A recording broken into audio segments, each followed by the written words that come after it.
Welcome on in, everybody, to AuburnUndercover.com, the Auburn Undercover YouTube channel. My name is Nathan King, here with Jason Caldwell inside of Neville Arena. Auburn cruises to 4-0 here tonight, late night, definitely tonight.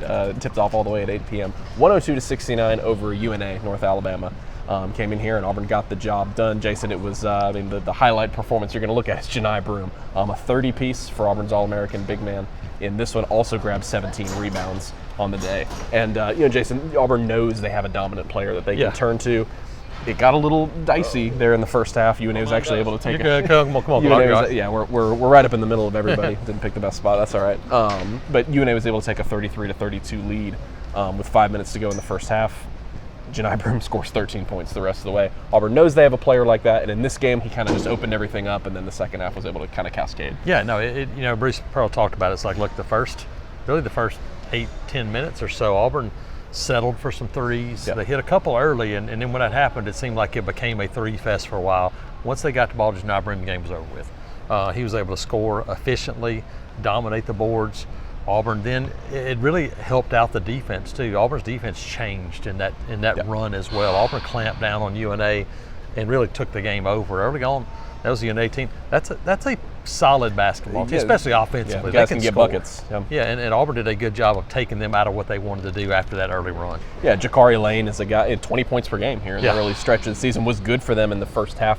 2 points on 1 of 7 shooting in the second half. It's not an insignificant defensive matchup for Auburn to slow down a guy like that.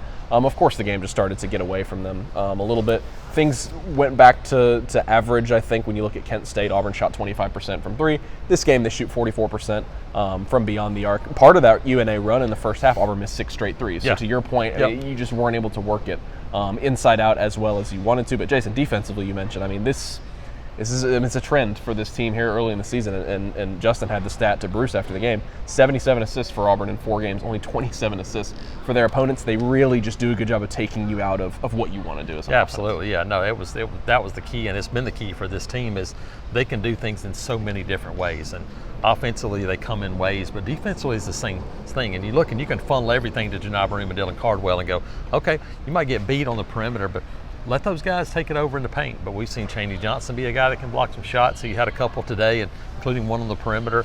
And then those guys can not necessarily be more physical, but they can take a couple more chances out on the perimeter and create more pressure because they don't have to worry about a guy getting bottom to the basket. Yeah, defending without fouling is obviously it's a big point of emphasis for any team. For Auburn this year, going back to last season, something they wanted to do, something they didn't do well in the first half, made a nice adjustment there in the second half. Yeah, when you look at a guy like Broome, Ken Pom currently has him as the favorite for National Player of the Year. But Dylan Caldwell, I thought, did a really good job in this game. I think it's been a intriguing adjustment for him. Me and Patrick talked about this during the game. Last year, he had such a good season, just rim running. With a fast point guard off the bench, you're coming off the bench, and you're just like, hey, bring it. He's still an energy guy, but he is getting into the flow of the game a little bit more. And Janai Broome said, look, he's kind of letting the game come to him a little bit. That has not been Dylan Caldwell for the last 3 years. Sure. He's a fifth-year senior. He's got some touch around the rim. Obviously, those feats of athleticism as a rebounder, just living above the rim, is what he likes to do. 12 points from Chad Baker-Mazara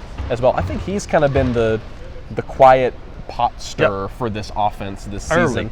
Early in games, doing a good job of kind of igniting them. And then Denver Jones in this game, 9 assists. UNA's entire team had 5 assists in this game, and so doing a good job moving the ball around. Jason, another example of Auburn taking care of business at home. They've faced different types of opponents at home this season, but have cruised past all of them. Bruce said it after the game, you almost have to kind of generate your own adversity because your next 4 games, as Bruce pointed out, depending on how the field goes out in Maui, you could be facing Final Four Elite 8 caliber teams because it's the Maui Invitational and then they go to Duke. It's going to be a little different. You've seen Houston already, and it'll be that caliber of team and opponent, a little different setting, smaller venue.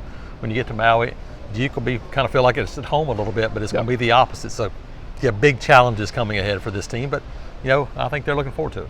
Done a lot of good things here early in the season. Auburn they moved to 4-0 on the year. Number 4 in the AP poll, by the way, on Monday. Moved up to that 102-69 over UNA here late Monday night. Appreciate you guys for joining us on the Postgame Pod. For Jason Caldwell, I'm Nathan King. We'll talk to you all soon.